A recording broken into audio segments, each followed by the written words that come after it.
So good morning, everybody, and welcome to our event on the gendered impact of the Syrian conflict. I'm very, very happy that we will be starting this conversation today. I'm Lina Abu Habib, the director of the Asfari Institute at the American University of Beirut. This is we consider this to be a kickoff conversation with our colleagues in partnership with our colleagues from IFI, Issam Fares Institute, and the Arab Reform Initiative in Paris, and with the participation of the Swedish Embassy and SIDA in Lebanon. We will start with some opening remarks just to set the scene in terms of why we're having this conversation, what the American University of Beirut, what is its commitment towards producing knowledge, furthering analysis on conflict, especially in Syria, but throughout the MENA region, and the way forward in terms of what role could we meaningfully play in understanding and addressing the gendered impact of the Syrian war. I want to start with some welcoming remark by our Deputy Provost, Dr. Lina Choueiri. Dr. Lina Choueiri is the first Deputy Provost and the first woman Deputy Provost. I have to point this out, it's very important for me. And I'm very happy that since we have started the initiatives, the gender-related initiatives and the gender program at Asfari Institute, she's been one of our most amazing supporters. Dr. Choueiri, over to you. Thank you, Lina. I'm gonna stand up. So thank you very much. It's true, I'm the first Deputy Provost and the first woman Deputy Provost, but I'm also a reluctant woman Deputy Provost, a reluctant administrator, and we'll see a little bit what that means. So I just want to first say good morning to everyone and a warm welcome to all those who are with us here in person and to those who are joining this event online, which seem to be most everybody. I want to thank you, especially Lina, for giving me this opportunity to address you on this day. And I will be brief, I promise. And because I'm a reluctant administrator, you should believe me. As you heard, I'm Deputy Provost here at AUB, and I've been thinking about what substantive thing I might tell this audience about, the topic at hand.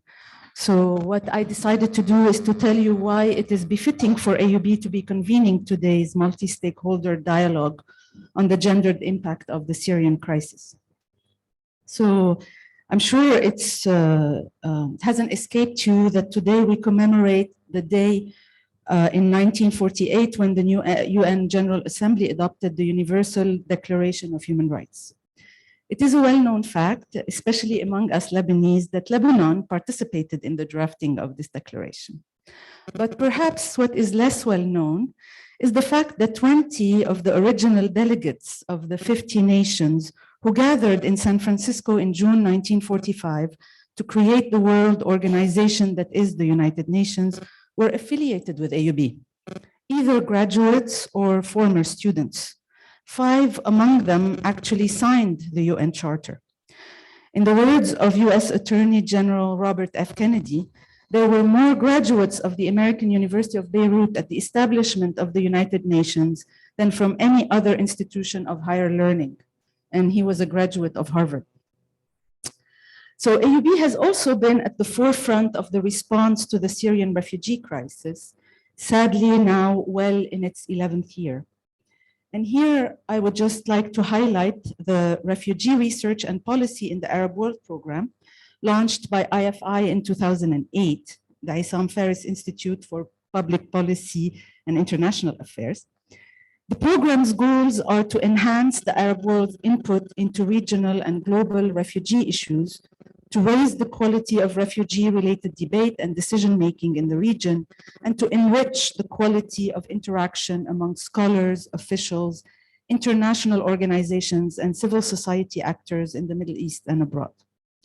One of the major products of this program is the Fact of the Day social media campaign that sought to dispel myths and counter the toxic rhetoric around Syrian refugees in Lebanon.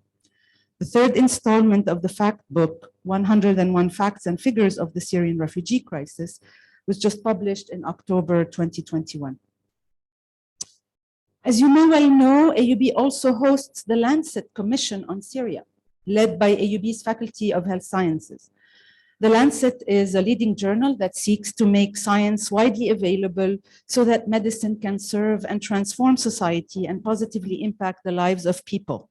And the aim of this commission is to describe, analyze, and interrogate the Syrian crisis through the lens of health and well-being.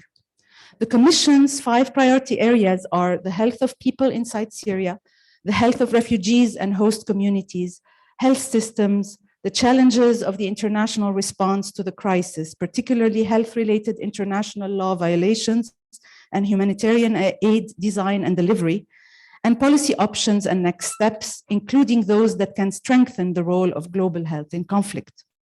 Last March, The Lancet published an editorial piece on the 10th anniversary of the onset of the Syrian conflict by members of the Commission, most of them AUB faculty, but also affiliated with AUB, that underscored this editorial underscored the continued suffering of the people of Syria and focused on the major health challenges women, children, and adolescents continue to face in the absence of adequate interventions. So we see the role of AUB evolving in terms as a hub for knowledge circulation, and nowadays, especially in relation to displaced people and especially in Syria.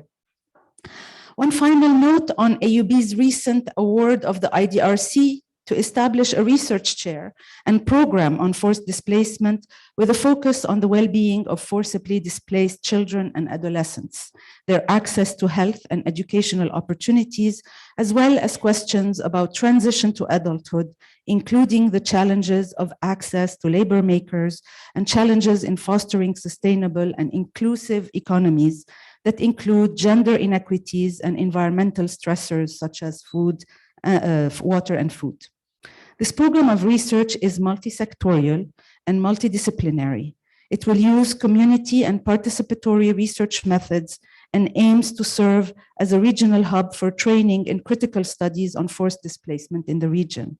It will build on AUB's broad engagement with issues related to forced displacement across campus, and it aims to foster deep and meaningful collaborations with internal and external partners to make a more substantive impact. Which brings me back to today's event and the recognition of the role that the Asfari Institute has been playing in creating safe spaces for women from Syria and women organizations from Syria to reflect, reconnect, and regroup so that they are part of the solution, so that they shape the solution. So in closing, I would like to thank the organizers, our hosts, IFI, and the team at the IFI, and a great big welcome to our guests from the Swedish Embassy, and especially to the women organizations working tirelessly to make change happen in Syria, namely Dawlaty, Badael, and Women Now. Thank you very much.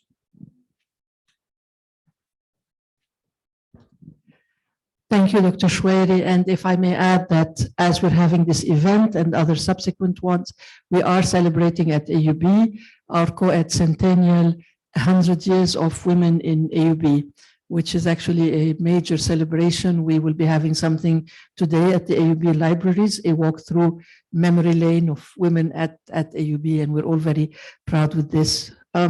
I want to turn to my dear friend, my partner in crime, Dr. Joseph Bahout, with whom we have started this collaboration and hopefully looking forward to multi-year of working together on research, on convening for to look at the gendered impact of the Syrian crisis, but also to reflect critically at mechanisms that are supposed to bring about peace, but which actually leave behind the voices of women and non-binary. Tfaddal, Joseph.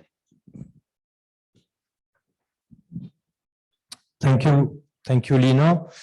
Good morning, everyone, and welcome to the Issam Fares Institute for Public Policy and International Affairs, and mainly to this very beautiful Basil Megerdich auditorium that we are now using again after we have resumed our in-person events, which is something I think we are all very happy about. I promise I'll be briefer than Lina. Thank you, Lina, for your welcoming notes and for your presence here today. It's very important for us. I'll be brief just to say a few words about what gathers us today. Syria has been now, maybe after 10 or 11 years of the conflict, most probably one of the most tragic events and ordeals in the history of the post-Second World War era. It is this state of affairs because of the tremendous amount of casualties.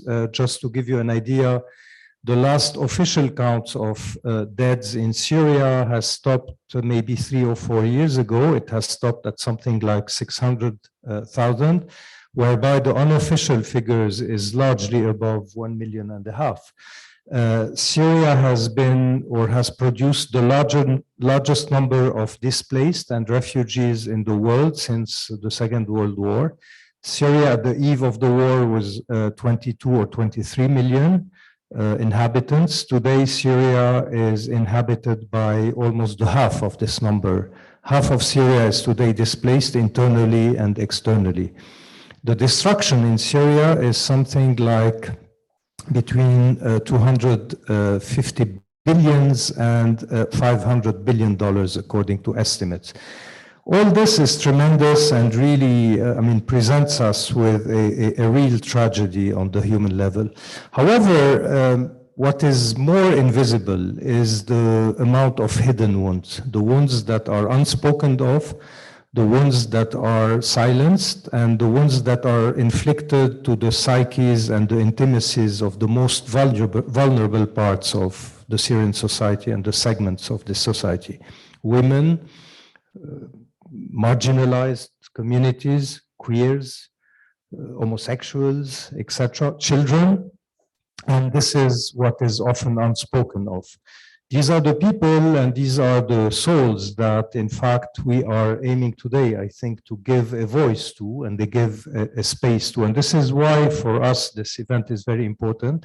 It is our way at the Asfari Institute, if I may speak on your behalf, and for us at IFI, to celebrate or to commemorate, I should say, International Human Days right. It's our way to give these people, these souls, these persons, a voice again at the table. Lina Shwairi, Deputy Provost, spoke about AUB and its engagement in the refugee issue in this terrible ordeal that is neighboring our country, that is also part of our country. Let me say a few words about IFI in this respect. IFI is an institute that is devoted to public policy and international affairs. So it is the more natural that issues like displacement, like vulnerable segments in societies, in Arab societies, like gendered violence, like any type of violence and conflict that needs to be resolved in an unclassical way, it is the more natural that these are at the core of what we do at IFI, and we will increasingly do them because they are increasingly on the radar and affecting our day-to-day lives. This is why we, and me personally, we are very happy to have triggered this collaboration with the Asfari Institute. Me and Lina especially, she said we are partners in crime. I hope that more crimes will be this way around us. And I pledge really that we continue on this road. We also have the full green light of AUB's leadership, represented today by Deputy Provost Shwairi. And we are very happy to partner with like-minded collaborators and friends like the Swedish Embassy, and we thank you all for being here, representatives of the Embassy. I won't be longer. I wish you interesting debates. I'm sure that this space will be part of this healing process that Syria needs. And I'll be extremely happy to listen to your interventions. Thank you very much and good luck for today. Merci, Joseph. And speaking of partnerships, I'm very happy to have with us online, actually, our partner from the Arab Reform Initiative in Paris and also the representative in Lebanon. Welcome, Fatma, as well. I'm happy to introduce Nadim Houri, the director of the Arab Reform Initiative in Paris, who will be giving us also opening remarks. Nadim was also the director of Human Rights Watch, the office in Lebanon, and he's a lawyer by training. We're collaborating very closely as AUB with the Arab Reform Initiative through a regional initiative called SOUT, which is actually a critical look through research and through convening on at the Women, Peace and Security framework, and actually who it leaves behind, who falls through the cracks and why. I want to welcome Nadim. I don't know how this works. This is my first blended event. Okay, here's Nadim. Nadim, the floor is yours. Great. Sabah al khair. Thank you, Lina. And sorry I was not able to be with you physically. لحظة Nadim, there's an issue with the sound. شو بدكم نعمل؟ بنقول له يرجع يجرب. Nadim, can you try again? اسمعوني. Good morning, everyone. No. نعلي الصوت من عندنا Nadim. Can you guys hear me? Speakers. No. مش الحال. Better now? Okay. Sabah al khair. Good morning, everyone. And thank you for having me today. I wish I could be with you in Beirut instead of rainy Paris. So I'm the director of the Arab Reform Initiative. We're very happy to be partners both with Asfari and with IFI and the EUB generally to really talk about this essential topic. And I'll just say a couple of brief words about our common project, SOUT, Supporting Arab Women at the Table. But maybe if you allow me, Lina, I don't know, I had a couple of quick, more substantive remarks. If now is the time or I should do them later. I'll take 3-4 minutes. Go ahead, Nadim. You can do them now. Go ahead. No, I just want to, I think it's very important that we're having these conversations, and Lina has been a great engine for provoking key questions. And we've been discussing a lot what it means to have feminist-driven agendas on many levels, on research production, on convening, and even in terms of devising policies. And I think today, as we sort of come together to critically think about these things, I just wanted to present maybe very briefly how we've been trying to think about it, because I think today's topic really challenges to think, what does a feminist approach to reparations look like, which I think is the sort of next agenda. So for me, a feminist approach is really an approach that fundamentally stands up to oppression and power, and really allows us to deconstruct power relations in a society. And particularly when it applied to a conflict like a complex one in Syria, it should really allow us to think about the different layers of oppression and discrimination. And now, what does it mean to have such an approach, and what does it mean, because there are different forms of feminism, if you want to approach sort of intersectionally this. And I think, if you allow me, there'll be probably 3 layers. One is the feminist approach to knowledge production. So how do we understand power? How do we understand violence? How do we understand the impact of violence in a conflict like Syria? And I think here it's obviously not just about the impact of conflict on women. I think that would be shortchanging what a feminist approach is about, because it's really about understanding the different layers of power and oppression. And in an autocracy like Syria, this affects women, but also all of society. It affects marginalized groups. It also affects, I often say, young Arab men who are Sunni are also victims of that. And understanding how the economic class, how someone's different economic class, for instance, is impacted by conflict is something that feminism allows us to do that. And in the SOUT project that we're doing, I think we're trying to ask these questions even one step further, because it's not just about asking the right questions or trying to produce knowledge on key issues. It's also how this knowledge is being produced. Are we just sending research from the outside to collect information and extract it? So even if it's information on issues that were underreported, or are we creating processes that involve impacted individuals and communities? And this is what we're trying to do, which is so not just asking the right questions, but also working with the local communities to try to produce knowledge that is not simply extractive. It's not always easy. It takes longer, but I think it's an important process that we need to all engage on. I think the second layer of analysis is the feminist approach to decision-making. And here, I think, again, there's sort of two ways to think about it. There's, I would say, the traditional way of thinking about it, which is, let's all count the women in decision-making at different levels, local, national, international. And obviously, this is important. I don't want to undermine it.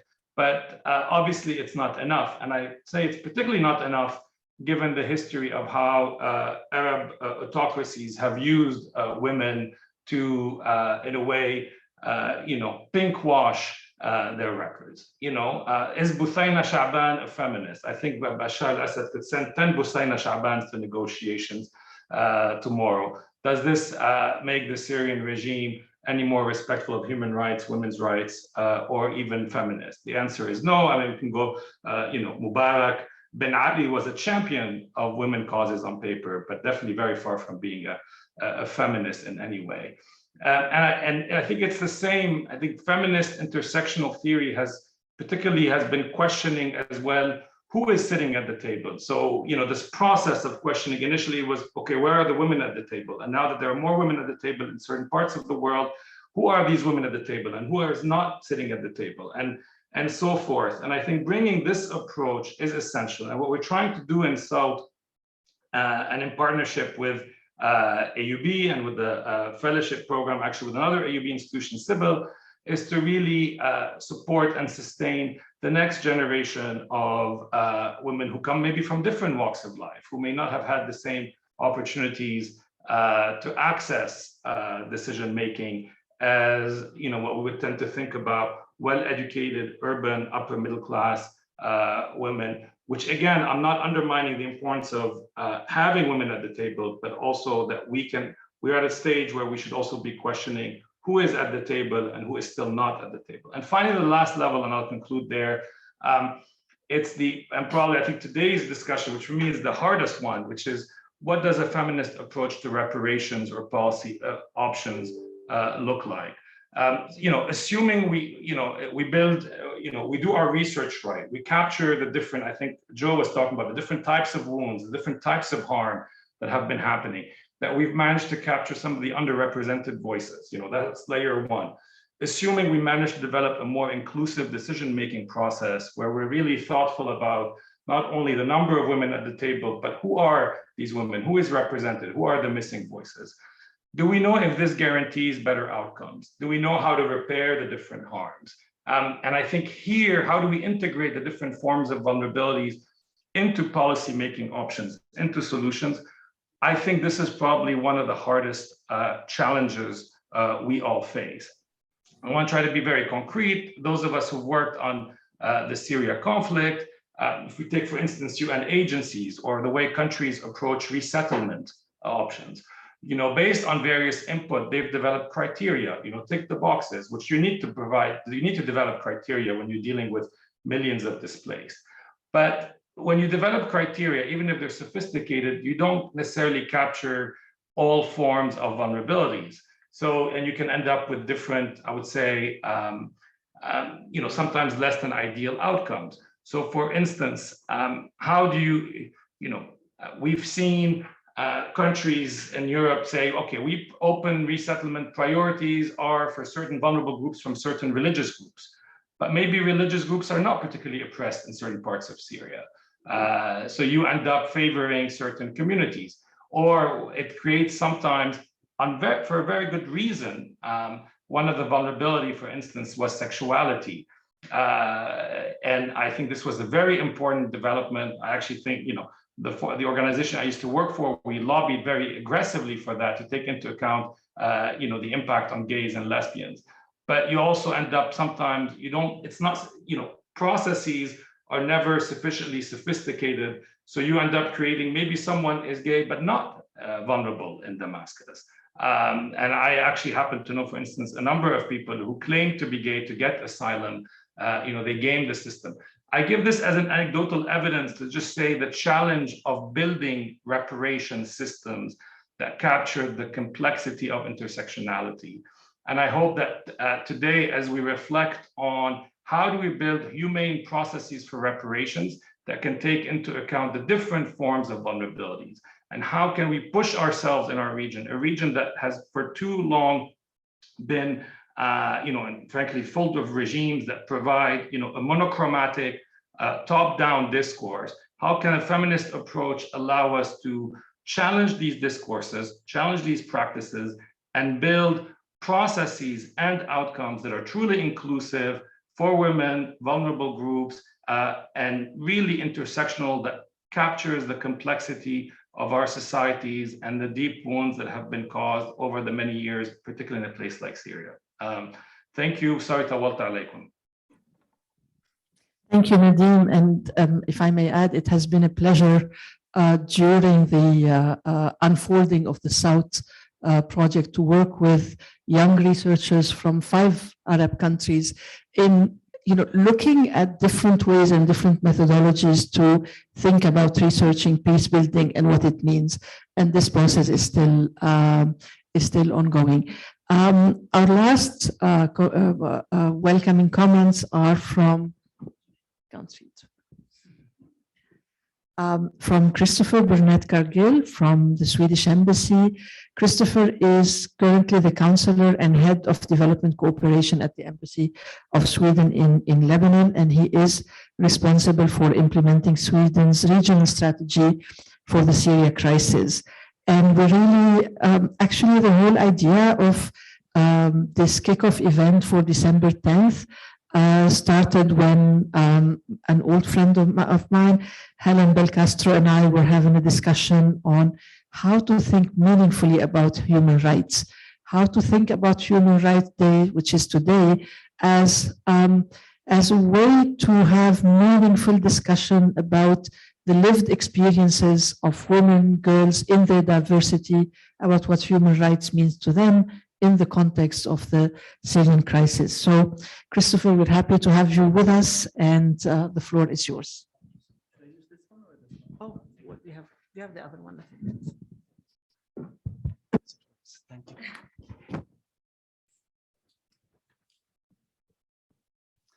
Thank you so much, Lina, and it's really, really great to be here.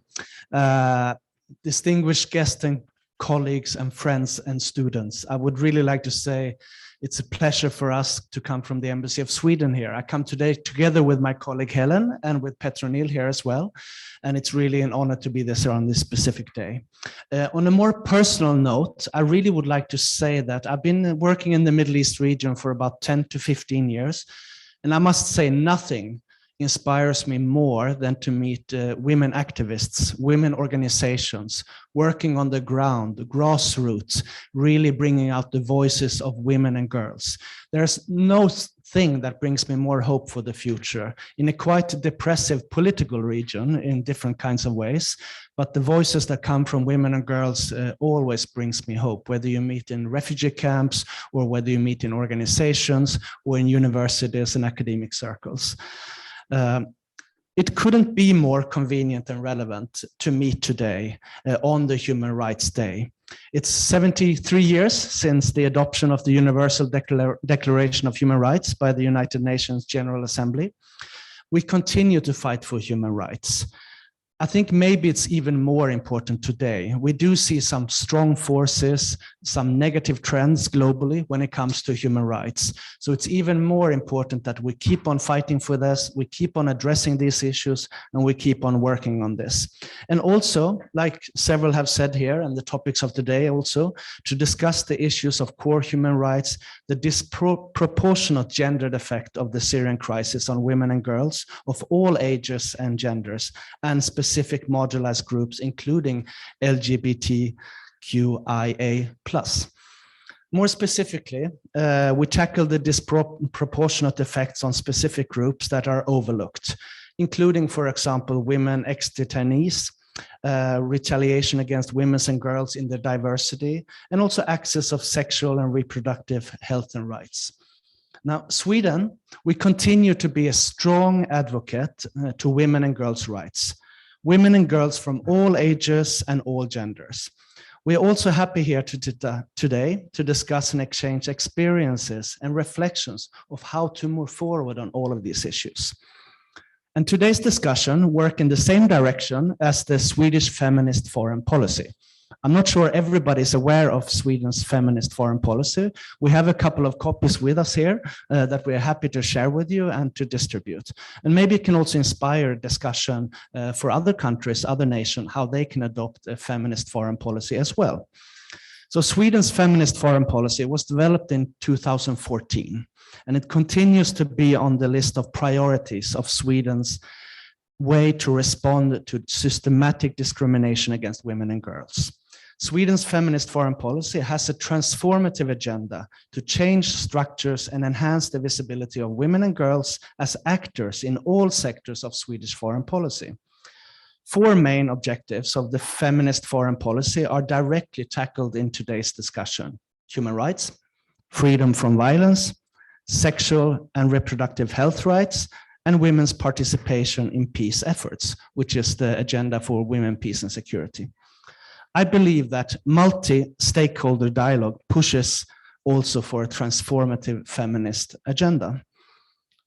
Sweden also, and this is the part of the work that we are working specifically on, through the Swedish regional strategy for the Syria crisis, 2016 to 2023, supports civil society in Syria and neighboring countries to provide targeted services to women and girls, but also advocate for human rights, including women's rights and LGBTQI.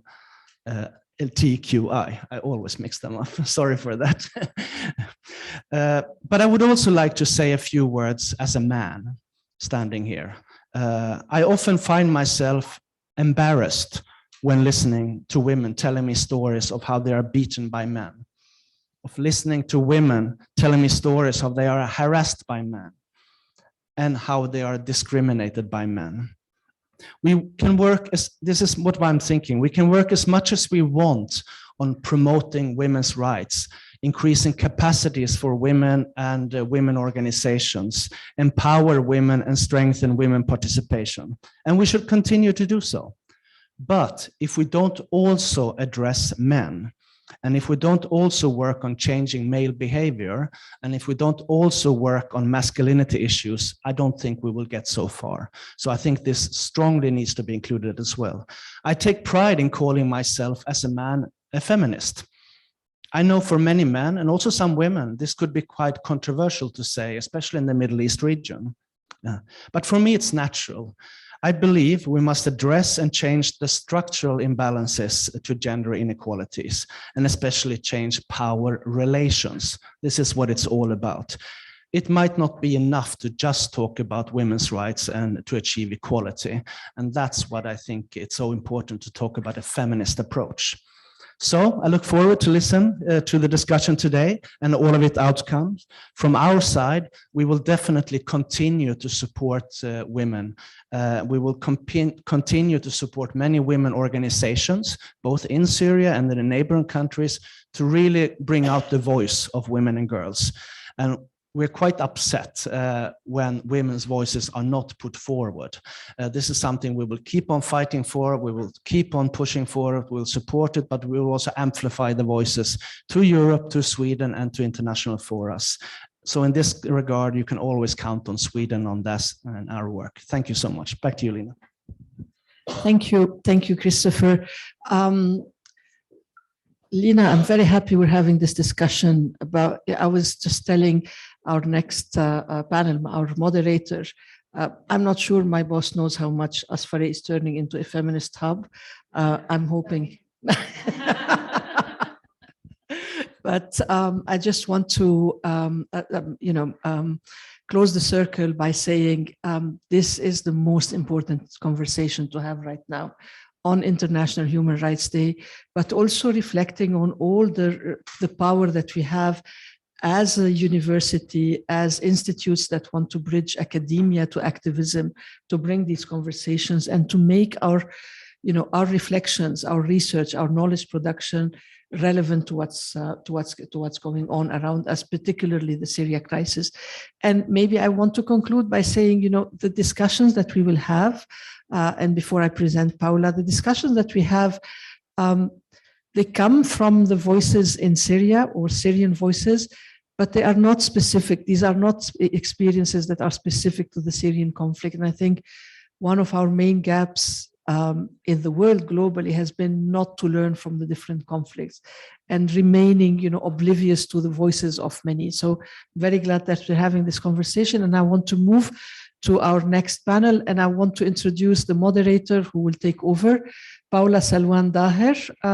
Paola is coming to us from the Geneva Center for Reproductive Rights. She's a fierce advocate in Geneva at the Human Rights Council, and she's a SRHR specialist as well. I'm very happy to have you, Paola.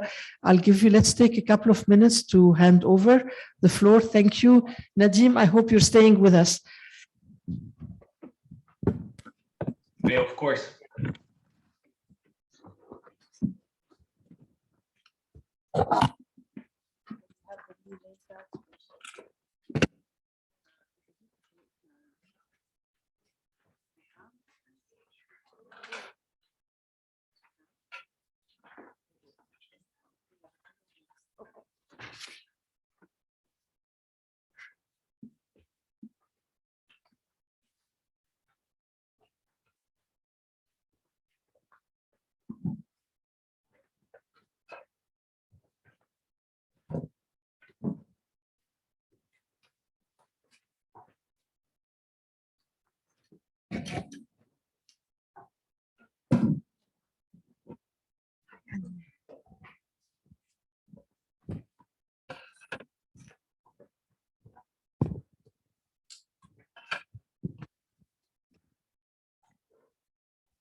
Good morning, everyone. Thank you so much for being here.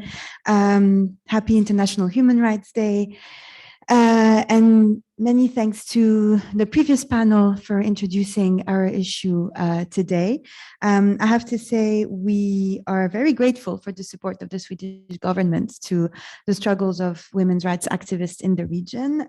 And we really hope to continue our collaboration and to translate feminist principles and practice into reality in our region.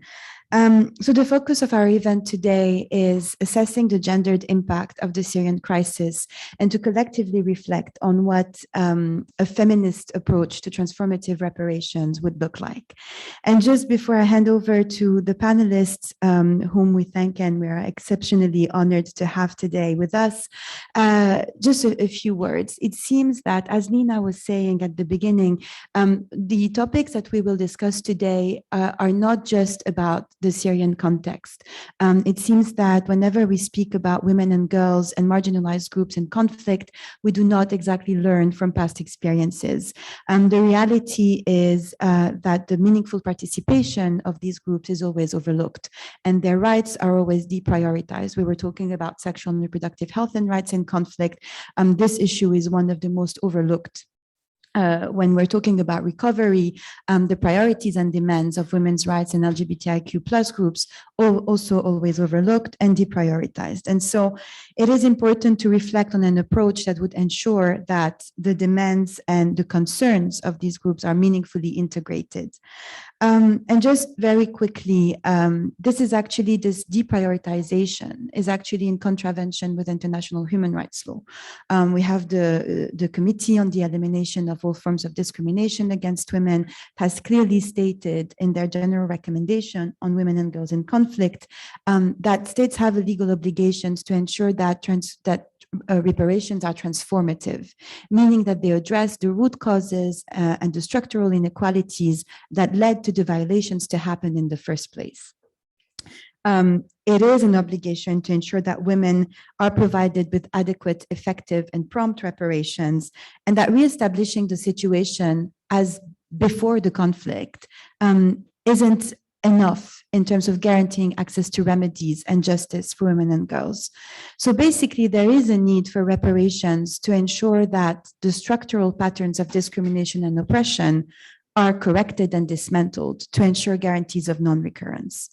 In terms of the Women, Peace and Security agenda, because we will definitely speak about this and how in an attempt to focus and center on women, it has actually in many ways failed women and girls.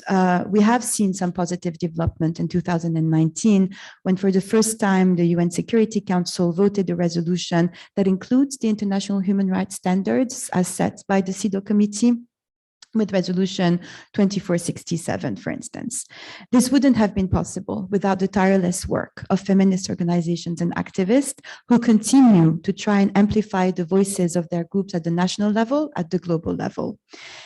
So one of the questions that we will discuss today is, how do we keep fighting for the Women, Peace and Security agenda to mean more than the now seemingly meaningless women at the table angle, and how to achieve feminist transformative justice for marginalized groups in Syria, and also how to share knowledge for different situations of women and girls in conflict. To unpack these questions and more, I have the immense pleasure of welcoming our panelists today. And our first panelist, I think, is online, is Rola Baghdadi from Dawlaty. Rola is a lawyer and the executive director of Dawlaty. She's online, right? Yeah, I think so. I'm hoping. Rola, my question for you is, could you please discuss the role of transnational solidarity and community building in enabling the mobilization of Syrian marginalized groups, such as LGBTIQ+ communities, and dismantling oppressive structural forms of discrimination that allowed violations to be perpetrated? The floor is yours. شكرا جزيلا. هل صوتي مسموع؟ أنا ما رح أفتح الكاميرا حتى يضل لا سوري رولا. نعم. ما عم نسمعك منيح. طيب هيك تمام. To raise her voice. هل الصوت جيد؟ Yeah, she's online. هل الصوت جيد؟ ألو؟ Okay, can you open your video and raise your voice, please? Rola. سوري، إذا فتحت الفيديو حيروح الصوت تماما. ألو؟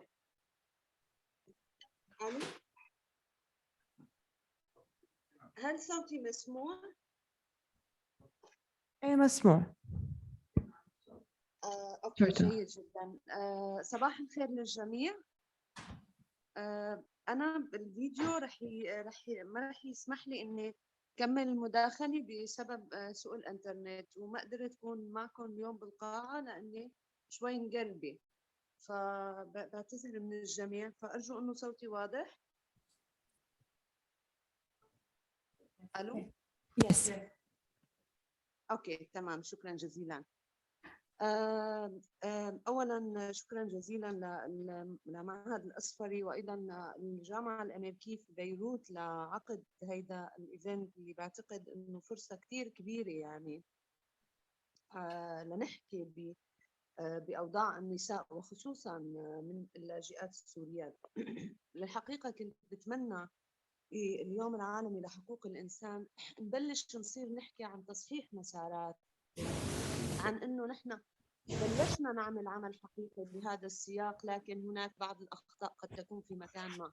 لكن بكل اسف ما زلنا في اليوم العالمي لحقوق الانسان السنوي عم نحكي بنفس القضايا اللي هي دائما عم تتأزم وعم تتفجر مع مرور سنوات طويله على ازمه اللجوء السوري.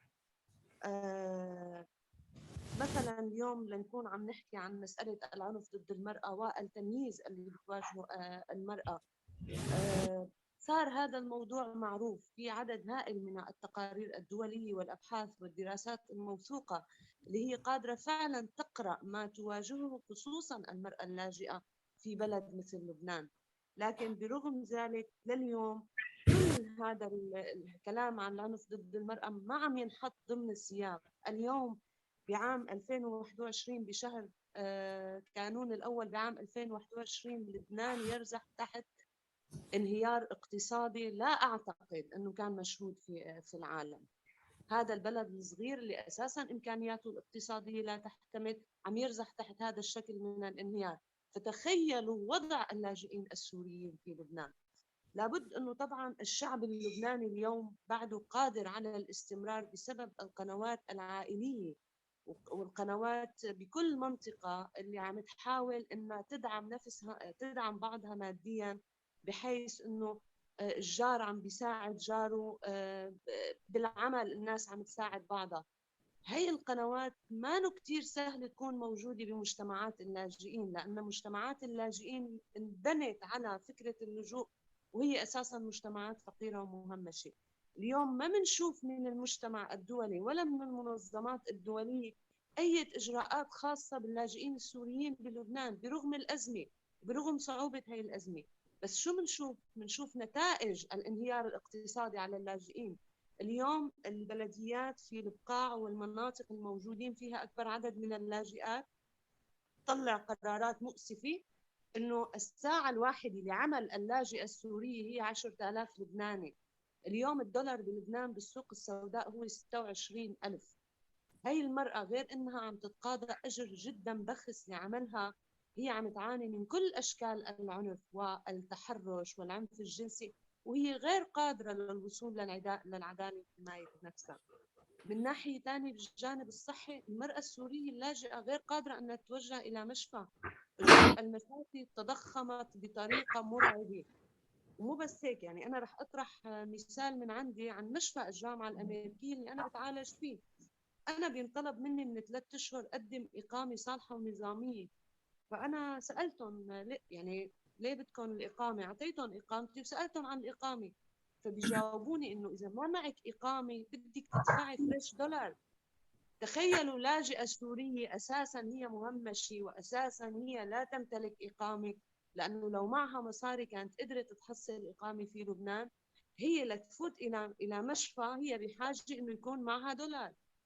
لهالدرجة وصلت الأمور في لبنان بعدم التفكير بالتهميش الموجودين في هاي الفئات خصوصا النساء. طبعا وقابلت العديد من اللاجئات اللي هن مثلا هي حامل، هي امرأة حامل 9 أشهر في الحمل، ما بتشوف حكيم، ما بتشوف طبيب. ب9 أشهر هي ما بتشوف طبيب، هي ما بتعرف شيء عن شيء اسمه فيتامينات حمل لتقدر تحمي حملها من الأمراض وتحمي جسمها. ولهيك اليوم في تساؤل كتير كبير، وين دور المنظمات الدولية؟ ليش اليوم عملية دراسة العنف ضد المرأة ما عم بيتم ضمن السياق؟ ليه اليوم ما في تحرك خاص باللاجئين السوريين بلبنان؟ طبعا اللي عم بحكي عنه عم بحكي عن يوميات اللاجئات. الوضع بعد أصعب وأكثر سوءا للأسف. بدي ارجع اروح على الوضع بسوريا اللي هو ليس افضل حالا. ونحن بنعرف انه اليوم بلبنان كل الطبقه السياسيه عم تحاول انها تدفع اللاجئين للعوده الى سوريا بشكل من اشكال الاعاده القسريه. طبعا هن بيقولوا انه اللاجئين رجعوا برضاهم، ما صحيح. طالما انت عم تهين هذا اللاجئ وعم تعنف هذا اللاجئ، لما بيرجع على سوريا ما بيكون رجع فعلا برضاه، بيكون هو رجع لأنك ضغطت عليه بهي الطريقة إلى بلد غير آمن. سوريا ليست آمنة. كثير من اللاجئين اللي رجعوا تم اعتقالهم على الحدود أو سوقهم إلى الخدمة العسكرية. بهذا المكان الوضع في سوريا، الوضع في سوريا قاتل جدا. عم نحكي عن مدن مدمرة عن بكرة أبيها. حتى المدن اللي فيها ناس عايشين لا فيها مصادر طاقة ولا كهرباء ولا غيرها، عندهم شح كبير بالأدوية. حتى بالكادر الطبي عم بيضطر يسافر برات البلد ليمشوا أمورهم. في نقص بالغذاء بسوريا. فحتى البلد يعني حتى داخل البلد بسوريا الوضع أسوأ. وكل هذا عم ينعكس على وضع أسوأ على النساء. اليوم عم نسمع عن رجل قتل العائلة بأكملها. آثار الحرب اللي بعدها موجودة بسوريا عم تورجينا أشكال عنف ما كنا نشوفها بسوريا. نحن ما كنا نشوف أب يفيق صباحا يقتل العائلة بأكملها، أو إنه رجل عصب من زوجته والله زدت عليها قنبلة يدوية. أشكال الجرائم اللي عم تطلع اليوم بسوريا هي بالأصل لا تشبه المجتمع السوري وما كانت موجودة، واضح إنها من آثار الحرب. عم بحكي بكل هاي القصص لأقول شيء، إنه اليوم الحل السياسي في سوريا واضح إنه بعيد الأفق بشكل كتير كبير، وواضح إنه المنتظر اليوم إنه تقدر الأطراف الدولية المتخاصمة في سوريا إنها توصل لحلول مناسبة إلها، مناطق نفوذ، مصالح خاصة، بغض النظر. لكن الحقيقة وضع اللجوء السوري لا يحتمل. نحن عم نشوف شو عم بيصير ببيلاروسيا، وضع اللاجئين السوريين مؤلم جدا. وضع النساء، أنا امبارح كنت عم شوف امرأة معها طفلة عمرها أشهر نايمة بالغابة بكل هذا البرد. حتى عودتها إلى سوريا ليست حل. لذلك اليوم طبعا لابد أنه نحن نكون عم نفكر بأنه نحن بدنا حلول جذرية وسريعة. مشكلة اللجوء السوري خصوصا في لبنان مشكلة لا تنتظر، علينا أن نفكر فيها بشكل جدي أكثر، ونفكر قديه الآثار على النساء عم تكون أصعب. ومن شوي كمان كان عم نحكي عن مجتمع المثليين. وضع مجتمع المثليين في لبنان ليس أفضل حالا بالمناسبة. أنا فيني أقول كسورية إنه ضمن سوريا قبل عام 2011 كان مسألة المثلية الجنسية من أكثر المسكوت عنه في البلد. يعني كان ممكن شخص إنه ما يقدر يخبر صديقه بهذا الموضوع. لما إجوا السوريين على لبنان وقابلوا لبنانيين ودخلوا بالمجتمع اللبناني، لاقوا بيئة حاضنة تدعمهم وتساعدهم يرجعوا يعيدوا تفكير بهذا الموضوع ويفهموا تماما ويتخلصوا من عقدة الذنب اللي المجتمع السوري عم بيحملهم إياها. لهيك طبعا يعني في حالات وفي تجارب رائعة على هذا الصعيد استفادوا منها السوريين اللي وصلوا إلى بيروت. لكن الأمر ليس نفسه في مخيمات اللاجئين. هدول الأشخاص غير إنه ما عندهم حقوق، هدول مهددين بالقتل بأي لحظة سواء كانوا رجل أو امرأة. من مجتمعاتهم هدول أشخاص ما بيتجرؤوا يروحوا لعند طبيب. يعني أنا قابلت شاب عنده مشكلة بمعدته وما بيتجرأ يروح لعند طبيب خوفا من إنه الطبيب يكتشف إنه هو مثلي. فحتى هاي القضايا لحد اليوم ما عم تنطرح بالمكان المضبوط، وما عم بيصير تحركات حقيقية على الأقل على صعيد المجتمع المدني لمحاولة مساعدة هاي الفئات اللي فعلا هي من أكثر الفئات هشاشة. شكرا جزيلا، بعتذر إذا كنت أطلت عليكم وشكرا. Shukran Salintik. Thank you so much for highlighting the intersecting forms of discrimination that Syrians face, both in Lebanon, but also thank you so much for highlighting their plight at European borders. My next panelist is Reham El Rifai.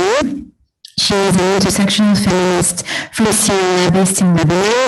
In the past 15 years, she's moved from graphic design, advertisement, and media analysis to media analysis, gender studies, and psychoeducation.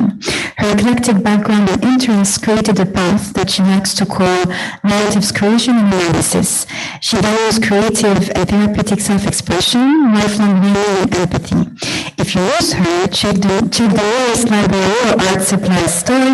Thankfully, we have not lost you. You're next to you. I just wanted to ask you about the intersecting forms of violence in rape culture. As a quick background, the March 2018 report of the Commission of Inquiry in Syria highlighted, and I quote, that sexual and gender-based violence against women, girls, men, and boys has been a persistent issue in Syria since the beginning of the uprising. Parties to the conflict resort to sexual violence as a tool to instill fear, humiliate, and punish, or in the case of terrorist groups, as part of their enforced social order.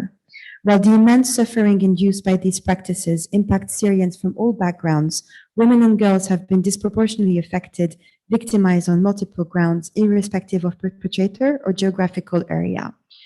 Can you please contextualize for us these documented violations in a broader context of rape culture? Thank you. I actually just want to make a couple of comments about what my colleague was just saying earlier. It's very somber and painful to hear all of these things. And in regards of narratives coming from Syria, when it comes to sexual violence, we are constantly talking about a certain segment in the community in general, and it's mostly about explicit violence and violations and crimes committed by armed or governmental forces in attempts to punish and control communities and individuals alike. So we know that rape has been a tactic and a weapon of war.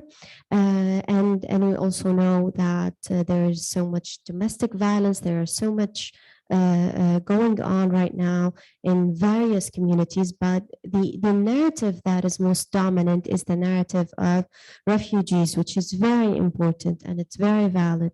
But also we need to look at things from sometimes another lens, let's say.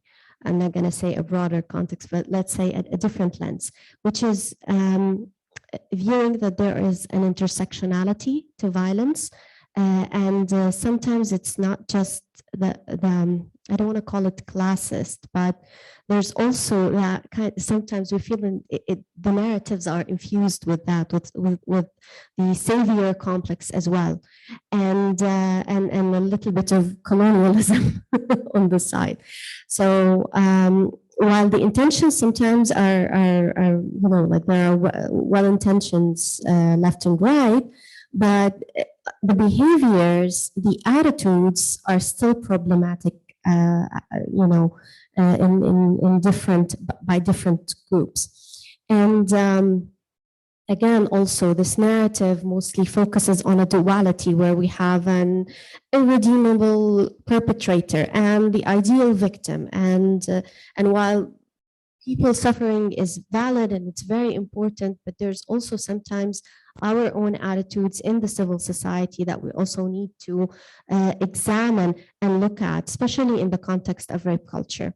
So sadly, when we talk about alleged perpetrators, the immediate response sometimes is denial of what is going on. And victim blaming is another symptom of what we see. And this is unfortunate. We're talking about alleged human rights defenders, both local and international, because there is a network of interests that has been created. There's the upper echelons of the civil society at times that disqualifies the narratives of middle class or upper middle class females and people from the LGBT community. And there are different layers to all of these things. So perhaps in regards to what my colleague was just saying, these narratives might not seem as drastic, dramatic, painful as the ones that she was talking about. However, it's a tendency that we have, and it's also part of a product of rape culture, that we sometimes have this kind of like, oh, it's not that bad. It's not so bad that this has happened, but harassment is bad. Attitudes of victim blaming is bad, and we need to also address them and talk about them. So I'm just gonna move along with some of my notes, sorry. So I wanted to have a couple of visuals, but we can discuss it, like I can explain what I wanted to talk about. There are the pyramids of rape culture. So there's the University of Alberta Sexual Assault Center Pyramid, the 11th Principle Consent Project, that talks about the different layers that we have. It's kind of like, it starts from the base. We have in the base, we have attitudes, we have beliefs such as sexism, transphobia, homophobia, xenophobia, and different types of beliefs and attitudes. And later on, we start to have like individual behaviors, and then there's constitutional or institutional discrimination against certain parties, and then we have the explicit violence. However, we only talk about the explicit violence acts, and especially when it's perpetuated by armed forces. But the microaggressions that are experienced on lower levels, we sometimes do not include in the dominant narrative. And it's very important to also examine our attitudes as activists and researchers when it comes to these things. So if I want to talk about one aspect of these attitudes that stems from it is actually ableism. We know that many persons, around like 22% of Syrian refugees have an impairment of some kind. 6% have a severe impairment of those 22%. Have experienced struggles in their daily activities. They are unable to carry on their daily activities. We also do not talk about the traumatic and the psychological. This one stopped working. Okay. So we do not talk about the traumatic effect. And even if we talk about it, we talk about it very briefly. And we know that we kind of like only look at the severe cases of mental illness. But we know that for the majority of the time, the larger spectrum falls in the moderate intensity of mental illness. And we also look at mental illness from the individual pathological sort of lens, that it's an individual problem. We're going to just solve it by just solving this one person's psychological problems.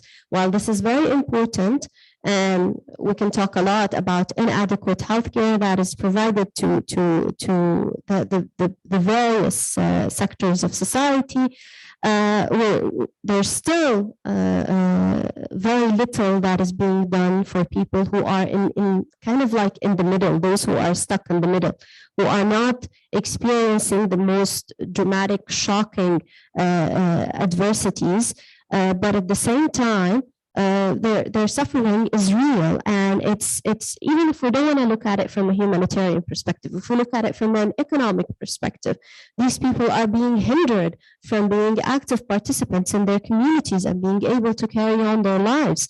So this is just a bit on ableism in general and our attitudes regarding it. And even if we also want to talk about violence that disabled persons experience. So we know that from one study in India that almost 1 in 4 females experience extreme domestic violence and are raped. So we go from here to that kind of like narrative. Where are the disabled in the Syrian narrative when we talk about it?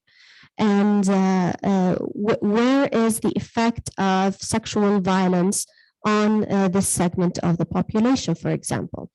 This is one aspect that we don't see a lot of research done about. And unfortunately, when here we also like border on the politics of appearance. So with rape culture, we kind of like disqualify the experiences of certain people because somehow we think that it's a context of, it's a beauty context. Like if we don't think that someone is conventionally beautiful, therefore they will not be subjected to sexual harassment of any kind. This is preposterous because we know that by default sexual violence and all kinds of violences is at the core of it, an authoritarian sort of attitude where we're actually, it starts from the premise where we are saying that I have the right to control you, I have the right to manipulate your life, you have to work with my agenda or what I want from you or. So basically, when we are disqualifying or right away denying when someone is coming to us and telling us, you know what, I think X or Y or Z might be a harasser or might be a perpetrator. And we right away don't think about, it's like, it's funny how sometimes we even have to reconsider how we are talking about consent. It's like we have to always remind people what is enthusiastic, conscious, voluntary, consistent consent, what is informed consent. It is hypocrisy and in so many ways when we are defending human rights and at the same time we are disqualifying the alleged claims of someone being a perpetrator right away. It's not acceptable, and we see that, unfortunately. So while it's not as again dramatic what it's as what is happening right now, maybe in camps where people are experiencing dramatic circumstances that are just mind-blowing at times. It's like we can't really, like, we look at it and we're like, I really don't know how these people are doing it. I really don't know how they are surviving this. But we also have other narratives that we also need to include in our conversations. And if I want to just also, do we have some time still? Okay. I want to also talk about homophobia and transphobia. These two issues, oh gosh. Again, the binary narrative of what is going on. When we say women, we should also mean all women, and by all women, we also need to include trans women. Trans women are always subjected to so many different types of discrimination, even from the most quote-unquote queer-friendly organizations in the region. And it's very sad. We don't have safe houses for trans women. They are not included in the safe housing services that are available to women, even though they would be subjected to domestic violence and raped by their partners. However, they do not have the space to at least a safety network. So they mostly turn to hotlines like the hotline of Hilm and Mosaic, and their efforts are very important. So to go back to the Syrian refugee scene, and when it comes to these NGOs here in Lebanon, we know that the majority of their beneficiaries, the majority of their beneficiaries are actually Syrian refugees. And we also say that sometimes you're not really a refugee unless you are from a low-income class. So this is also another layer. However, now when my colleague was just talking about the economic crisis here in Syria and the economic crisis in Lebanon, and unfortunately, the middle class and the upper middle class are having even limited resources right now because of the economic crisis. So we're seeing that we're making the middle class even poorer, but also their narratives are somehow in a way or another hidden when it comes to Syrians. We don't hear about them. We don't hear about the Syrians who has millions here stuck in the banks in Lebanon, but their circumstances have been reduced so drastically that I mean, I would talk personally about myself in my family, like what we used to spend in 6 months now, what we used to spend in a week, now we're spending it in 6 months. So it's and we're like middle class, it's just wow, what we're talking about. And I know that this is also in common with the Lebanese host community, but however, we still do not talk about this, what is happening and these reduced circumstances of different parties of the Syrian community here in Syria, for example. Xenophobia, racism.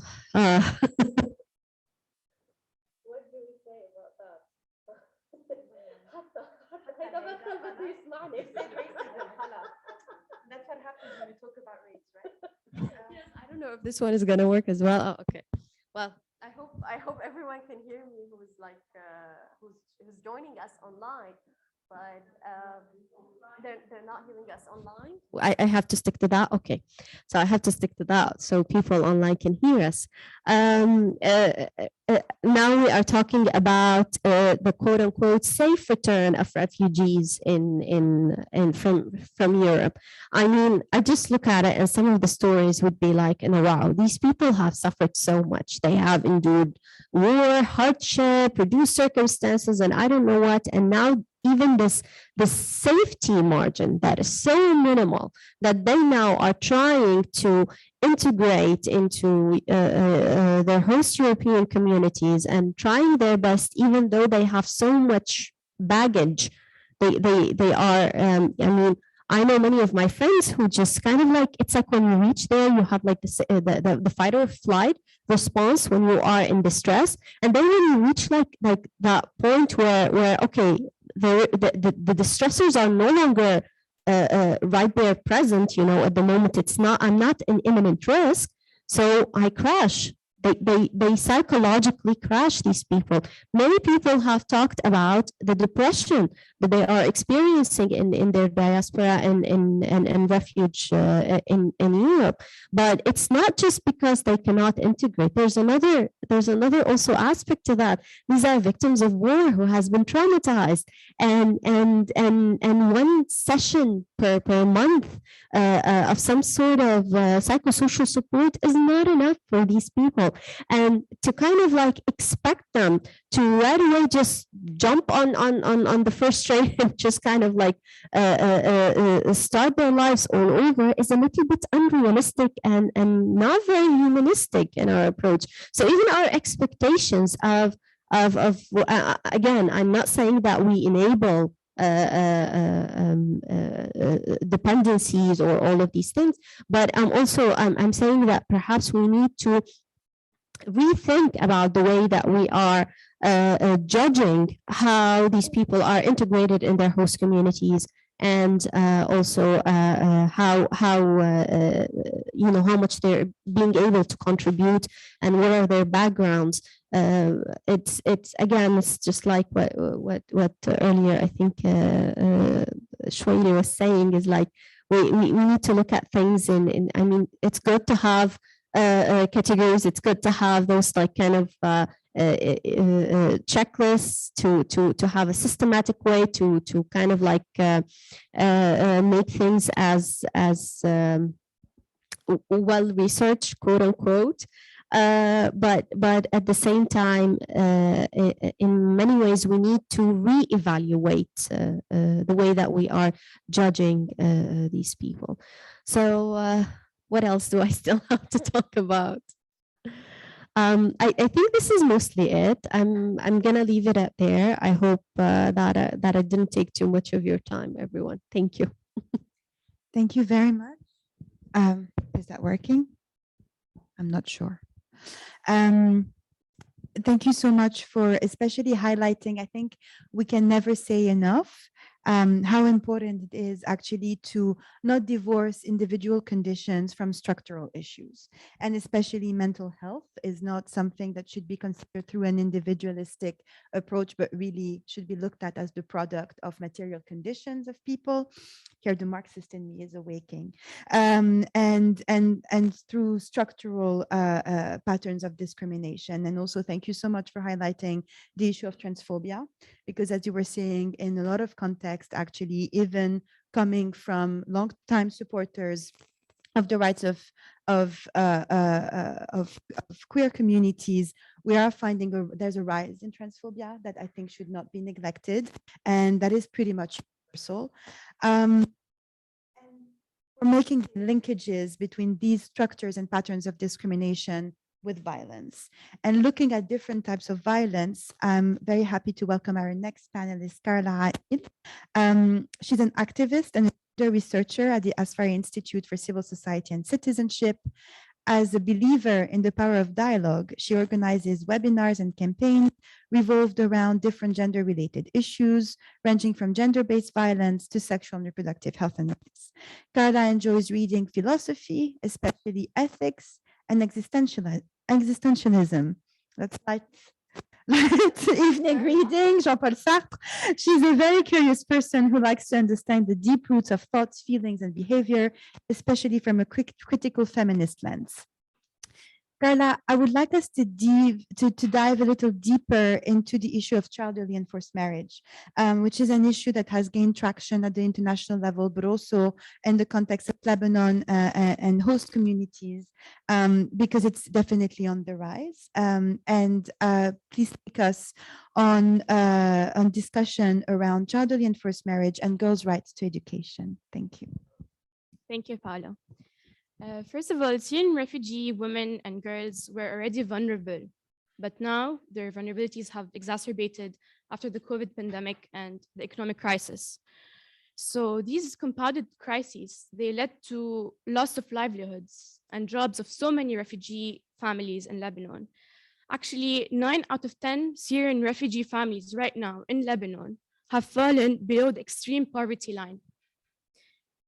Priority right now is to provide the most basic needs for the families, which unfortunately they are unable to do so.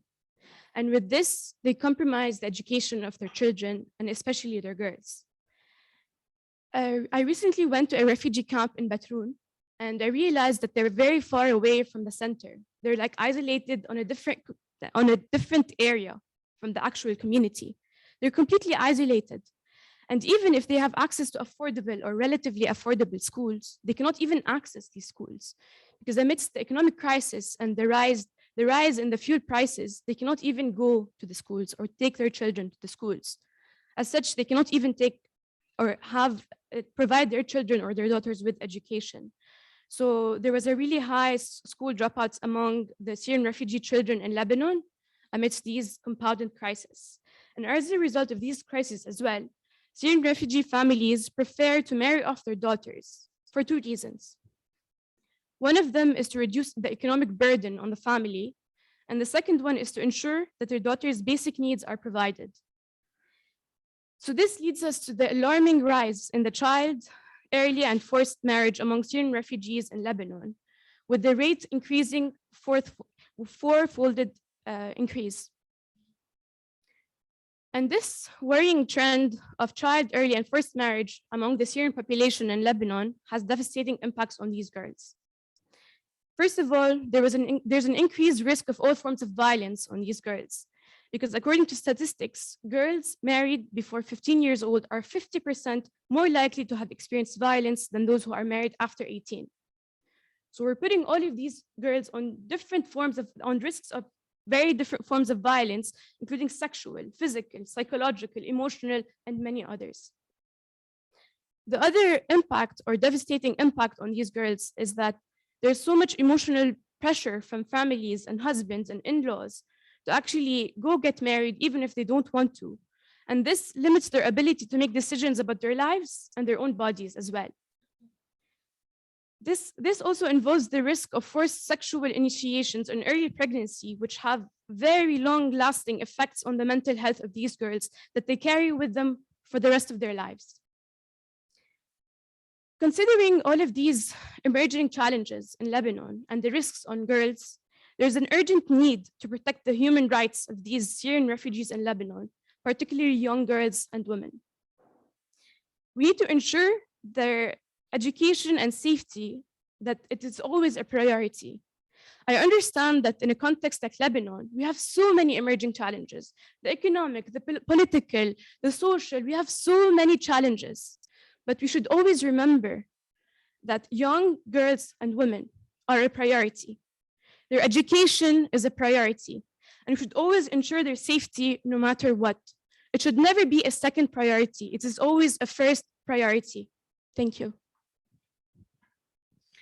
Thank you very much, Carla. I think so far the conversations have led, I mean, it's not nothing new, but the level of violations endured by the people in Syria truly is unspeakable. And at this point, it seems like the very notions of justice and accountability seem hollow at this point, especially given the level of impunity that perpetrators have been able to enjoy. However, I think it's also good for us to remember that accountability is an underpinning principle of international human rights law, and access to justice and remedies are actually a legal obligation of state. From a feminist standpoint, what is transformative justice and how to implement it? And to discuss this topic, I'm very happy to welcome online Mona Zeineddine. Mona is the programs manager at Women Now for Development, a feminist women-led NGO dedicated to deepening and strengthening women's role in Syrian and host communities by enhancing their political, social, and economic participation. Women Now works to amplify Syrian women's voices by supporting local women-led advocacy, as well as through conducting in-depth feminist research and analysis on gender-based violence, Syrian women's living conditions and perceptions, among other topics. Mona, the floor is yours. Thank you, Paola, for the introduction, and thank you, Asfari Institute, for the invitation to speak at this event. So to begin with your question, Paola, so how do we understand transformative justice? I think at the organization, we have this understanding of transformative justice as being a set of practices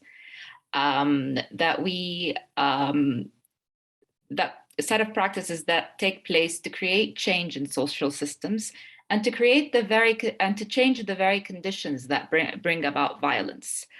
So it's mostly different types of community-based grassroots alternatives to criminal justice, which is mostly focused on punitive or focused on punitive measures and on trying individuals.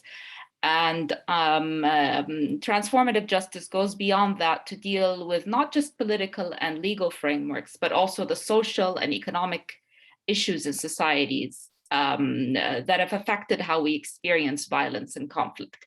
And how that differs really depending on your positionality in society. I mean, how the different systems intersect to make every person's experience of violence different depending on their positionality.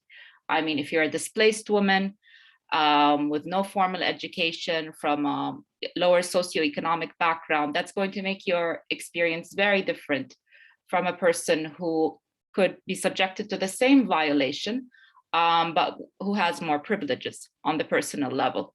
So in order to elaborate, I'd like to talk a little bit about our holistic approach at Women Now and our integrative approach to how we practice these forms of transitional justice on a day-to-day basis. So Women Now is a feminist women-led NGO dedicated to deepening and strengthening women's role in Syrian and host communities by enhancing their political, social, and economic participation. So we basically work outside of the women and girls safe space model inside Syria and in the Beqa. So we have women and girls safe spaces in both these geographies. And we work by a holistic method, as I mentioned, to support women by offering these safe spaces as a form of protection. So women can go there in these safe spaces, seek psychosocial support, and like one-to-one individual sessions, and different types of protection services. And from there, be able to pursue economic empowerment activities, as well as civic and political participation, and different types of collaborative feminist consciousness raising type of trainings or capacity strengthening activities. And very much our methodology is based on an affected community bottom-up approach. So that even comes with things like advocacy. So the messaging that we pursue on an international level as members of Women Now in Europe or elsewhere really depends on what has come out of these women and girls safe spaces, what the women on the ground are basically talking about and what they are telling us are the priority issues. And we also very much focus on community mobilizing type of advocacy. And second to that, a big part of what we do is feminist knowledge production or feminist research. And feminist research that basically works to shift the power dynamics of how traditional research is done and allow for or give spaces for women who are participating in the research to become the analysts and the owners of this knowledge that is being produced, for them to basically define and to analyze, be it if they're talking about identities, if they're talking about experiences, if they're talking about violations endured, how do they define them? What do these different concepts mean to them? And it's done through even quite a radically different type of methodology. So there's more reliance on qualitative methods and in-depth consultations rather than surveys or quantitative methods, like how many more traditional types of researchers would go about doing research. And moving on, why do we pursue all of this? And how does this link back to transformative justice? So if we're arguing, that we need a type of justice approach that focuses on systemic violence and how in its intersecting forms it impacts an individual, it's also very important to understand that this type of systemic violence preceded conflict. So if we're talking about gender-based violence, we can only understand the extraordinary violations that took place during times of conflict, be it crimes against humanities, war crimes, the horrific stories that we hear. If we want to understand how we came about to this extraordinary experience of violence, we must understand social structures and everyday violence. We must understand that this violence takes place on a continuum, and be able to realize that much of this violence is hidden, it's institutionalized, and it's normalized in everyday life, which is why we seek about these everyday communal approaches to countering violence. So beyond courts, beyond how we typically see how you hold a perpetrator accountable, we must look within our own communities to be able to counter these everyday institutionalized and hidden forms of violences, which exist in both times of peace and war, in homes, in intimate relationships, and in public spaces. And begin to see the parallels between the extreme and the everyday, the public and the private, without, of course, undermining the seriousness of the extreme that we see in times of conflict, but see it as a result of heightened militarization that again comes on a continuum. And much of what is experienced during times of conflict is informed by the discriminatory societal norms around gender and other intersecting systems of violence, discriminatory family codes, basically, that are entrenched in patriarchal systems. These codes that basically allow for the patriarchal domination over women and other marginalized communities, the severe restrictions on women's civil liberties and access to resources and entitlements, institutionalized bias towards sons, boys, and men, and normalized everyday violations of women's physical and bodily integrity. So, and this then brings us to really consider how policy recommendations are often articulated and how they very much focus on prevention and mitigation rather than, how do we treat the very roots of these problems? How do we work on addressing the significance of gendered inequality and discriminatory practices in societies? And especially those that are intended to exclude and marginalize women and minority groups. And from here, I'd like to dig a little bit to illustrate what I'm saying. I'd like to dig a little bit deeper into our participatory research or the feminist knowledge production that we've been pursuing. And so we've done plenty of research, be it on gender-based violence, sexual violence, the condition of women in detention centers, the hidden gendered impact of enforced disappearance and detention, and how basically women, women's experiences of conflict and how they define identity, how they define violence, and their prospects and aspirations for the future. And I'll be focusing on two reports during this talk, one of which is called Surviving Freedom. And it was carried out by Women Now in collaboration with the Zeineddine platform. And it basically talks about the experiences of female survivors of detention in the aftermath of release. And these survivors are not necessarily survivors of sexual violence, but are often, because they are women exiting detention centers, are perceived as having experienced sexual violence and rape in particular, and how this basic social discrimination, stigmatization as it's often referred to, how it affects them on so many intersecting levels.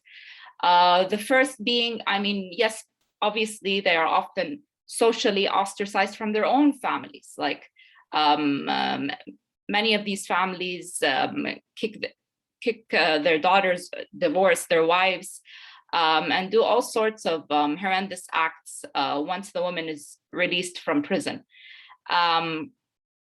Another form of discrimination is that these women are often let go of by their bosses. I mean, they're subject to financial discrimination. And of course, on the psychological level, all the suffering that is endured at that level.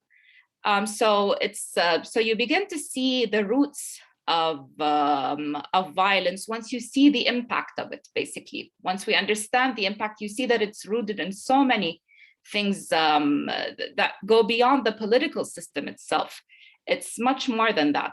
These are social structures. We're talking about patriarchy. We're talking about militarization.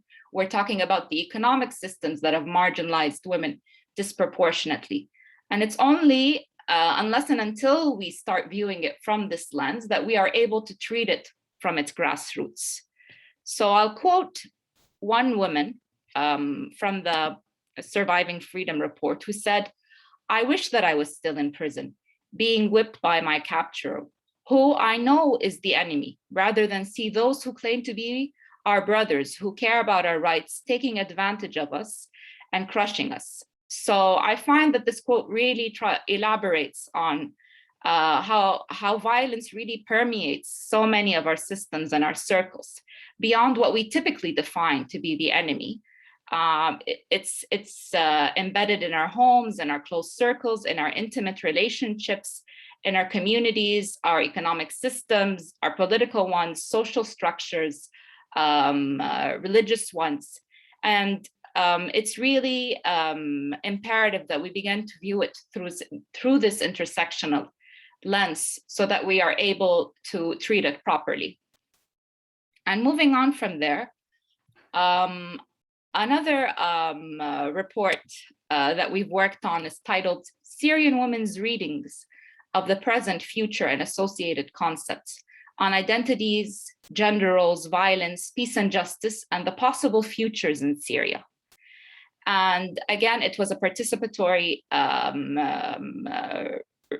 feminist knowledge production that basically worked to try to understand how women analyzed their identities, their approaches, and their understanding of gender roles, their analysis of violence, basically, their attitudes towards militarization and its impact. And why I'm focusing on their own analysis is because you can only understand the nuance of what changing gender roles are when you hear it coming from women themselves.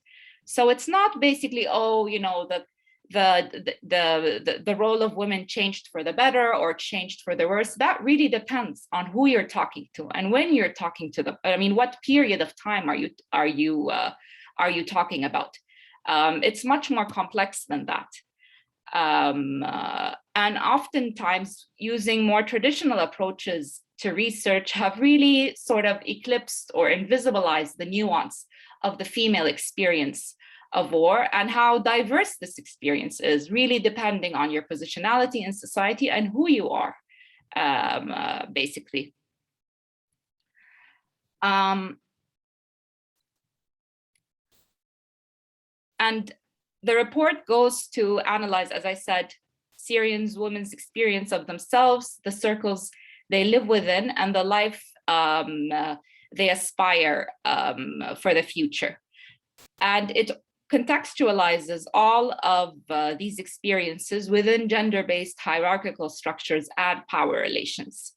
And very interestingly, when we spoke to women about violence, they gave us a list of so many forms of violence. And not all of it was something that started within the conflict. So they spoke about social and domestic violence, for instance. And they spoke about certain things that you wouldn't consider, you know, when you're thinking about conflict and violence. They spoke about something called the violence of nostalgia. And it's basically, it has a lot to do with bereavement and loss. It's looking back at a time and remembering certain events and people that have been lost to them.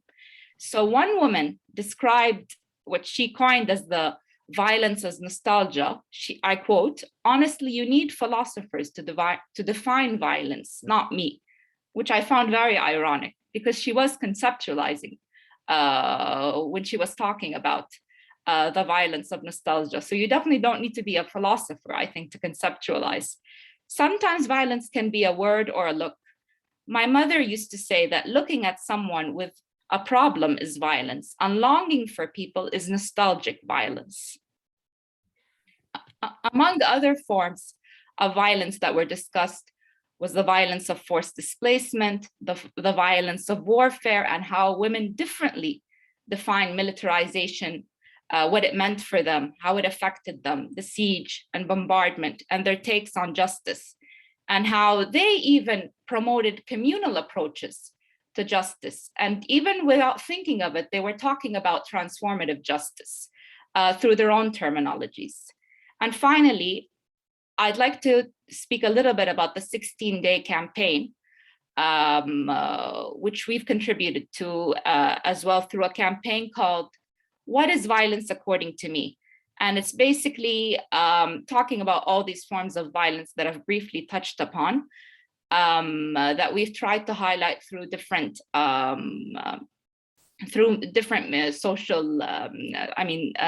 social media mediums, and basically trying to dig deeper into how women defined violence through various definitions, depending on who they are, where they're based, and what they're talking about specifically. And to really try to understand the diversity and the nuance in this experience, if we are trying to really treat conflict and violations and the conditions that induced it from the roots, and if we're looking at a comprehensive and sustainable prevention method to keep these violations from not occurring again. So thank you.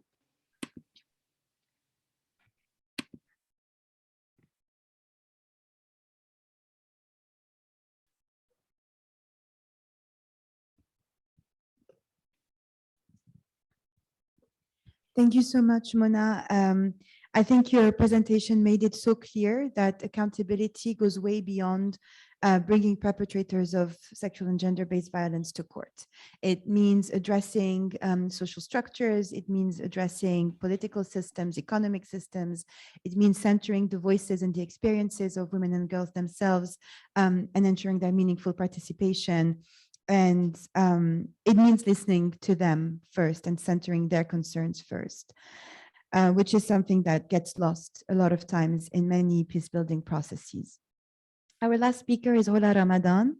She's a human rights advocate and the founder and director of Badael, an independent civil society organization dedicated to supporting grassroots activism, rights-based campaigning, and active citizenship within the Syrian context through civil society support, oral history, advocacy, and research. She has co-authored a number of research reports, which explore civil society activism in Syria and women's involvement in peace building and feminist movement post-2011 Syria. Prior to this, she worked for UNHCR on sexual and gender-based violence prevention and response interventions in refugee communities in the MENA region. Oula, it's 10 years on.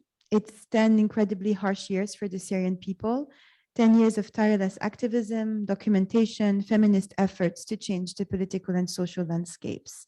What is your assessment of the mobilization of Syrian feminists in terms of, amongst other elements, political participation, and what gains and challenges over the past 10 years? The floor is yours. Hi, everyone. Sabah al khair. Thank you for having me today. Well, other panelists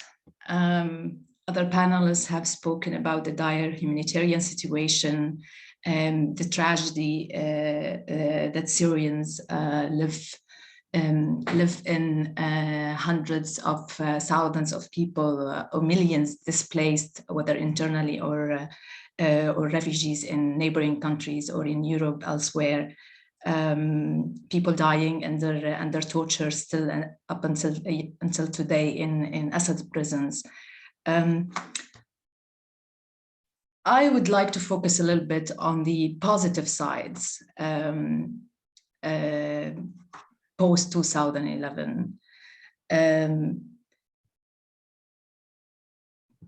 You know, despite all these tragedies that we are living in, if we compare Syria before 2011 and Syria post 2011, looking and focusing at the grassroots movements, at the feminist movement, women's movement, we would see a lot of, a lot of positive gains and achievements, and how to describe it, the positive side that is sometimes when we look at the tragedy, we kind of forget about it.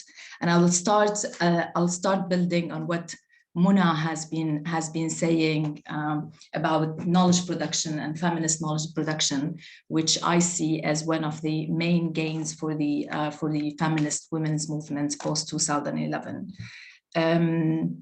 Although there is no start date or end date for knowledge production, but we could say that since 2016, there has been more focus from the women organizations, movements, members of the movement on producing knowledge, and particularly feminist knowledge production.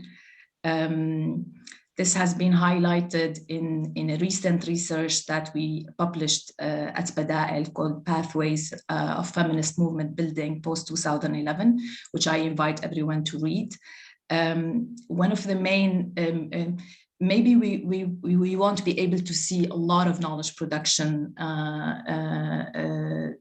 produced in the past couple of years, but the main achievement, I would say, is that the thinking around the importance of feminist knowledge production and knowledge production in general, in the sense that more organizations, more feminist organizations and institutes are putting more effort and thinking around how they can, put more efforts in producing this knowledge. And I quote one of the activists that I've spoken to, and is also in the research that I've mentioned, is that we are no longer we can no longer afford to import knowledge. We need to produce knowledge. There is, of course, a lot of challenges around knowledge production, one of which is that the lack of support to knowledge production itself. it doesn't seem that there is much of interest in producing knowledge or supporting grassroots organizations, institutes to produce, or locals to produce knowledge. And this is probably one of the things that we need to emphasize, is that the need and the importance of producing the local knowledge. If we and in Arabic, and I would focus and I would emphasize on producing the knowledge production in the local languages in Arabic. If we to go and do some research around feminist movements, we would find a lot of literatures in English, but we would find very little in our own language. Other gains and achievements for the feminist movements and women's movement is that the relationship, the solid relationship that they have built over the years with the local communities, their ability to reach out to the local communities and provide various kind of support or awareness regarding human rights or gender aspects, etc. And here I would mention one example. If we go to the local communities in Idlib, for example, many people would know what gender means. If this is, of course, because of the work that has been done by feminist organizations and women's organization to introduce the topic and discuss it and discuss the root cause of gender-based violence, etc. Despite the challenges that women organizations face, but the amount of local communities who could understand or know what a gender means have increased a lot in the past years, which of course posed a new challenge, because that would do more visibility to the people who are doing this type of work, this type of education or capacity building or raising awareness around the topic, which led recently to more challenges. Let's put it this way, with Issam Rifai in his Friday speech, highlighting or talking about those who feminist organization or activists or women activists who are introducing gender concepts, putting those activists under risk by basically criminalizing their work. So if we look at the accusation of skills among the movement's members, we would see basically a huge improvement at the individual levels and the organizational level and the movement levels of how much experience and knowledge have being gained through our the learn by doing and the exchange of knowledge and experience among Syrian activists themselves and beyond. And of course, this also would highlight their interaction with the outside world or like other feminist movements elsewhere and globally. Capitalizing on this gains would mean that we need to invest more in feminist movement building in Syria and beyond, supporting more the grassroots organizations and activists in the daily work that they basically do, and probably also rethinking the term of the political participation itself. For the past years, we've been quite, even as activists within the movements itself, focusing quite a lot on the formal participations of women in decision-making, whether we're talking negotiation at the negotiation table or elsewhere. But I think we really need to think the political participation of women by emphasizing or like politicizing everyday acts. And that would mean that the struggle of the daily struggle of women to fight against patriarchy, or to challenge a woman who challenge her husband, who does not want to send his daughter to school, or want to marry his daughter at the age of 12 or 13. All these daily sort of acts that women are doing at the grassroots level and in their daily life should be politicized, and should be taken into as putting more emphasizing and support to this type of act, and rethinking political participation in that sense would means that we work more also on the grassroots level, and the individual level, putting the individual in the center of the change, the social change that we would like to create in our communities.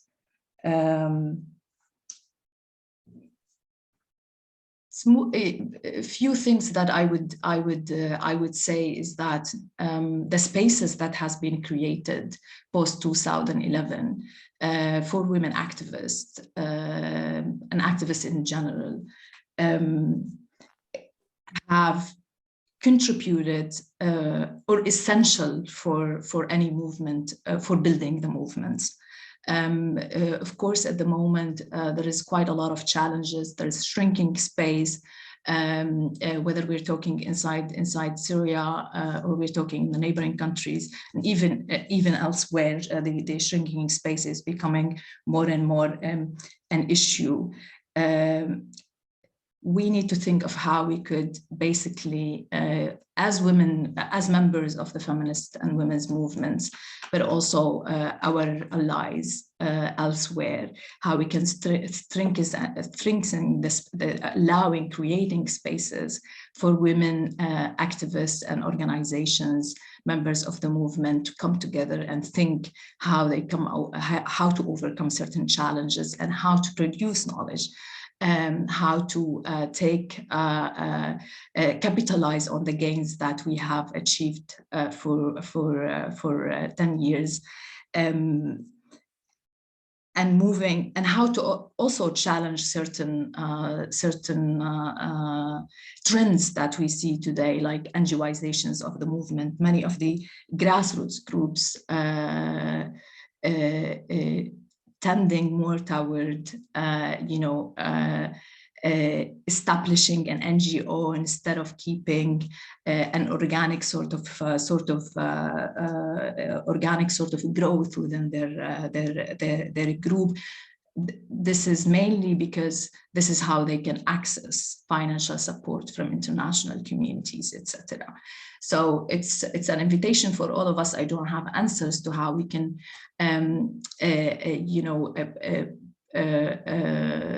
how we can deal with the NGOizations of the movements, but definitely finding various sort of channels to support those groups without putting them under the pressure of that you need to have a certain sort of structure to be able to get the support from others.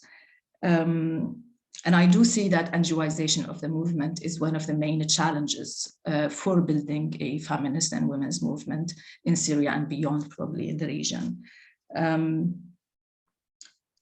And back to the knowledge production aspect.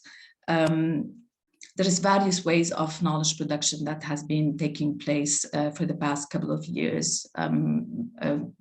I mean, women, what Muna has said is like a very good example of like how women now approaching knowledge production from a feminist perspective. There has been quite a lot of work working around starting oral history project, understanding the importance of the narrative and understanding that there is a war of narrative today, and how we could, we are as members of the movements or civil society sector or individuals can basically give the power back to people by doing all this documentations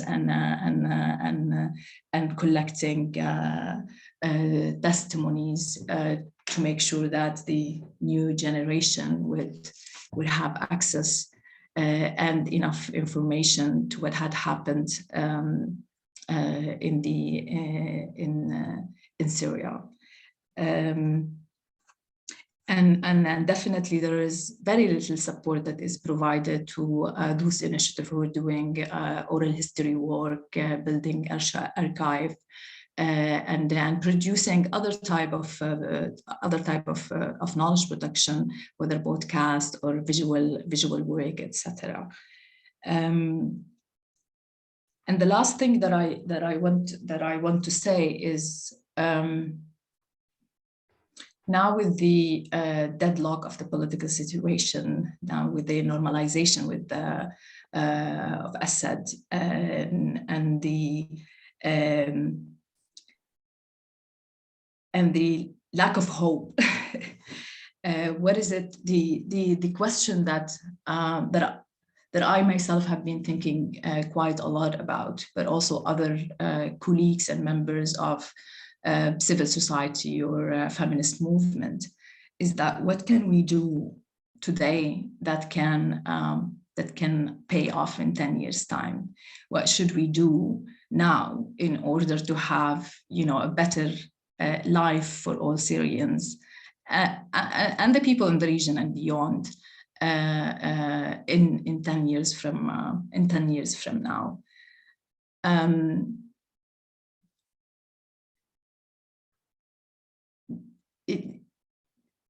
I think narrative is knowledge production is one of the aspects that we need to focus on more. We all know that the solutions for ending the war in Syria is no longer in the hands of Syrian since years. Producing and capitalizing or putting more efforts into knowledge production would probably be one of the things that, whether we're talking oral history, whether we're talking building archive, whether we're talking research and talklets and other forms of knowledge production, would at least assure that the new generation have access to what had happened in this country, and we assure that there is various perspectives, including women's perspective, is there into the writing of the history of Syria. Investing more in movements building, dealing with all the challenges that I've already mentioned, like NGOizations of the movement, is basically what would set what would assure a better future for Syria. Yeah, I think I'll stop here. Thank you very much, Ola, and I can't thank our panelists enough for sharing their brilliant expertise with us and giving us food for thought. As an attempt to wrap up and try and summarize the richness of the information that we have received, I think what I've heard mainly is that there is a need to create kind of a circle of accountability around women and girls and marginalized groups in Syria, in the Syrian context. And that includes at all levels. So that includes at the national level, the need to support the work of women human rights defenders in Syria. And that goes through supporting their work of knowledge production, ensuring their safety, creating an enabling environment, both in Syria and in host communities and host countries, but also to address intersectional discrimination and structural systemic forms of oppression that they are facing. And I think to encourage movement building, what you were saying, Ola, around the NGOization of the movements, I think it goes hand in hand with a profound need to change and shift donor dynamics, because a lot of these dynamics are actually fragmenting civil society and feminist movements. So a need to rethink and to dismantle forms of oppression and discrimination, donor dynamics being a clear part of it. And we're seeing the dire result that it has on host communities' feminist movement and on the Syrian feminist movement. And to create space for these voices to be heard, we were talking as well about restricted civil society space that happens at the national, regional level, but also at the global level. And in terms of global advocacy, how to amplify the voices of feminist movements in the region where these institutions suffer from such a confidence deficit, where no one has any kind of trust in the UN anymore from grassroots movements and organizations, and where we're seeing civil society space being completely restricted as well. But these are the mechanisms that we have. We have a commission of inquiry on Syria. We have resolutions at the Human Rights Council, at the Security Council. They're there. So how do we utilize them to make sure that they reflect the priority and demands of feminist movement at the national level? And lastly, I think I would like us to think collectively around how to build transnational solidarity, and not to act as if the Syrian crisis was old news, or just, like nice testimonies that look pretty on UN reports, but then no one is actually meaningfully trying to build solidarity from the ground up to really meaningfully stand in solidarity with feminists and activists of the country. Again, thank you so much to the Issam Fares Institute and the Asfari Institute and to our panelists today. And I will give the mic back to Lina.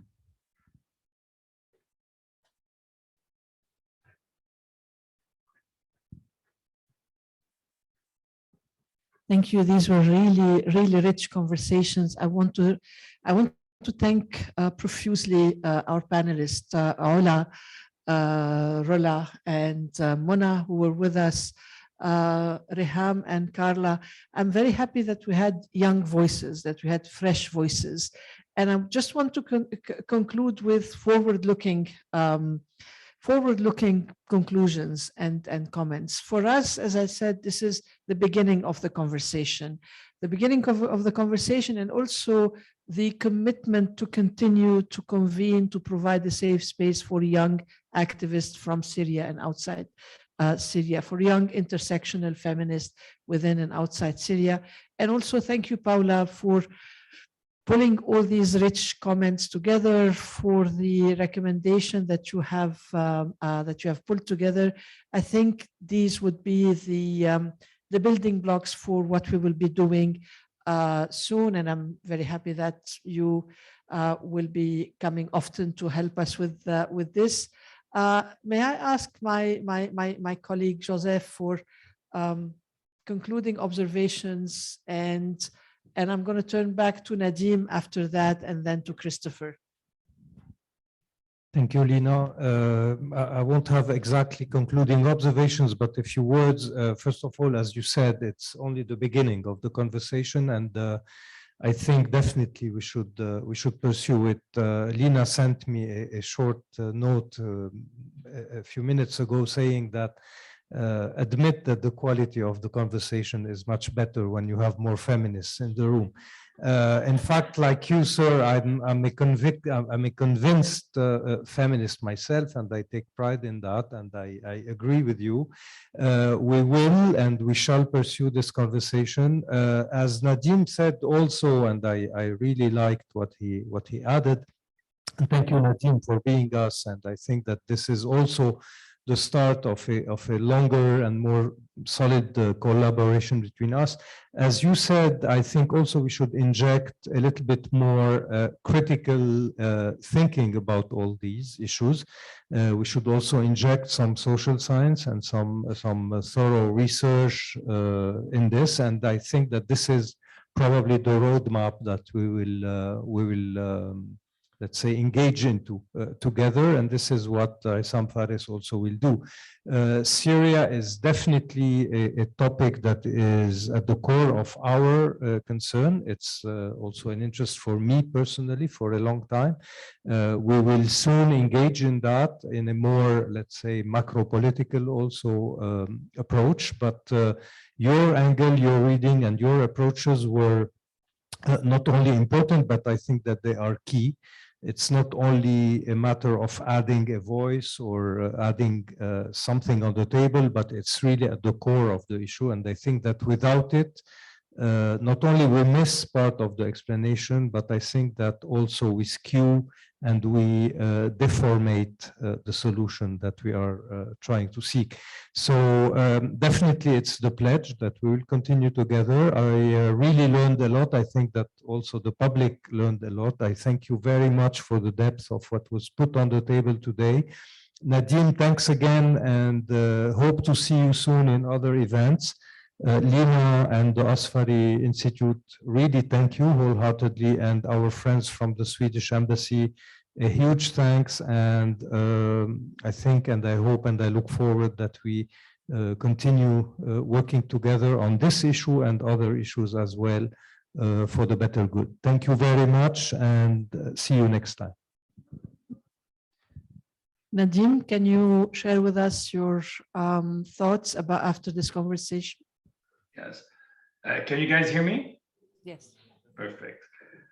First of all, really, thank you for a very rich conversation. And I think as both Lina and Joe said, this is the beginning of a much longer and needed conversation, which did start.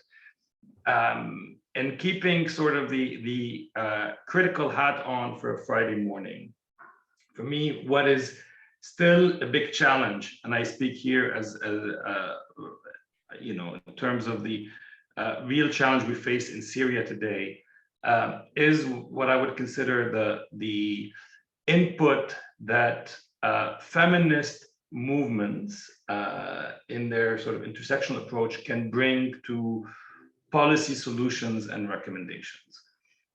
Let me just sort of maybe just try to elaborate very briefly.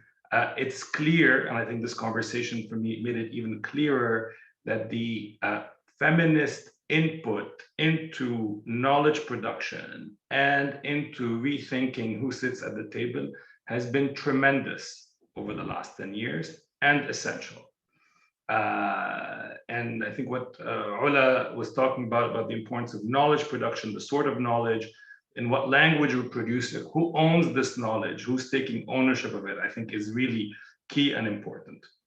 Same about meaningful participation at the table. I think this is a lesson from a decade of uprisings in the region, where it's not just about getting to the table, it's about how empowered are you, who is at the table, who they represent, and how we link between those at the table and the grassroots movements.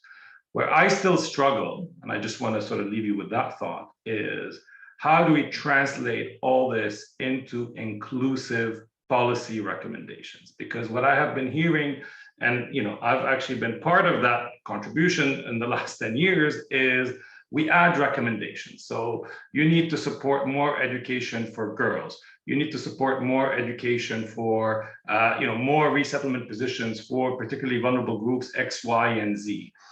And the list is getting longer because the region is going, you know, from bad to worse. And what we're missing at some point is, how do we converge these different struggles? You know, I love the expression in French, convergence des luttes. You know, how do you bring these different struggles? How do you build these broader coalitions where you don't get the tensions between host and local communities, where you don't have to prioritize, is a girl's education more important than a boy's education, or vice versa, or whose conditions in detention were worse, or how do we kind of, you know, proportionately speak about all these issues equally?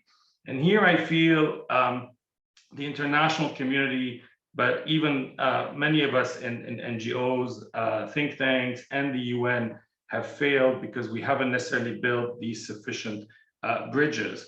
And you know, the problem of the struggle of the 1960s, national struggles in the 50s and 60s, when we look back at them, is we sacrificed other struggles in the name of national liberation movements. And we're discovering this today, so you had to, everyone had to kind of, women had to wait for their rights until we got liberation. Minorities had to wait until we got the liberation. At the end, no one got anything in the region. And I worry that today we're maybe slightly going in the reverse decision where we're focusing so much, when we come to our policy recommendations, we're not able to merge together different demands and build coalitions. And I think if there's someone who can build this intersectional theory of broad coalitions that are needed in our region for change in places like Syria, it is the feminist movement. It is by building these links and by broadening these links to labor movements, to political movements, to maybe even ethnic demands. And I would love to see us explore in these conversations how we can turn the sort of feminist critique, feminist approach to issues into policy recommendations where it's not, because I think, frankly, we're dealing with a conflict, particularly in Syria, where demands are huge. We need accountability, we need criminal accountability, and we need transformative justice. We cannot have transformative justice, by dropping criminal accountability, because too many crimes have happened. So how do we do that? How do we build these bridges? And I think this is the struggle. How do we push the UN to be more inclusive without actually, in a limited resources environment? How do we make sure that we don't feed this discourse, which I hear a lot now in the West, where basically, young single men from Syria are seen as a threat? How do we make sure that in our discourse, by talking about the needs of women and girls, we don't end up creating and feeding into the good refugee and the bad refugee?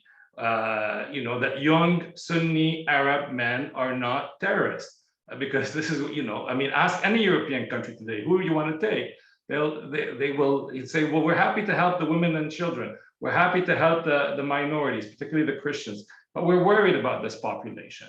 So how do we kind of not feed into other forms of exclusion, and how do we really build this broad-based demand for real justice that takes into account feminist struggles, LGBT struggles, ethnic struggles, and frankly, struggles for social justice. But again, thank you very much for a very rich conversation. Thank you, Nadim. And again, these are really the questions that we should be exploring. I want to circle back to Christopher for your main takeaway from this conversation, and for you, what is the way forward? Thank you so much. And I just have to start. I said in my opening remarks how inspired I always get meeting women activists, women organizations. Today was yet another example of that. It really brings energy to the discussions and bring ideas and inspirations for moving forward. So thank you so much for that. I'm also thinking of, the women, Syrian women we have met when we go inside of Syria. We sit in Damascus and talk to them. We go to other parts of Syria and we hear their struggles on, fighting for women's rights, lobby campaigns, advocacy campaigns going on inside as well. So seeing how we can bridge those discussions together as well, I think is extremely important. I also think of Syrian women we met in refugee camps here in Lebanon. It's just devastating when you sit beside them, listen to their stories, but also now preparing for the winter and what's going to happen, So I think bringing those discussions together, the reality of what people are facing, I think is truly important. I also take note of what several of you said. Myself, I worked many years in the Balkans, Bosnia, Kosovo. I worked in other countries in the Middle East region as well. And I meet fantastic women activists in all these countries. Same conversations, same discussions you guys are having here.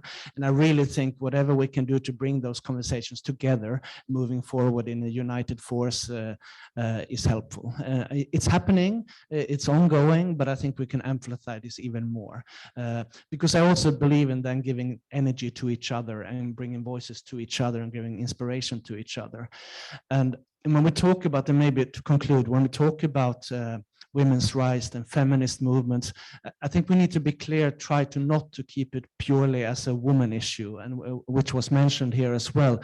We need a feminist foreign policy. We need a feminist security policy. We need a feminist infrastructure policy. We need a feminist environmental policy. So it doesn't become like in some countries have been, you create a ministry for women affairs and then you're done. You need to integrate, of course, women issues, feminist issues throughout the whole policy making, and not only give policy recommendations, but policy implementation.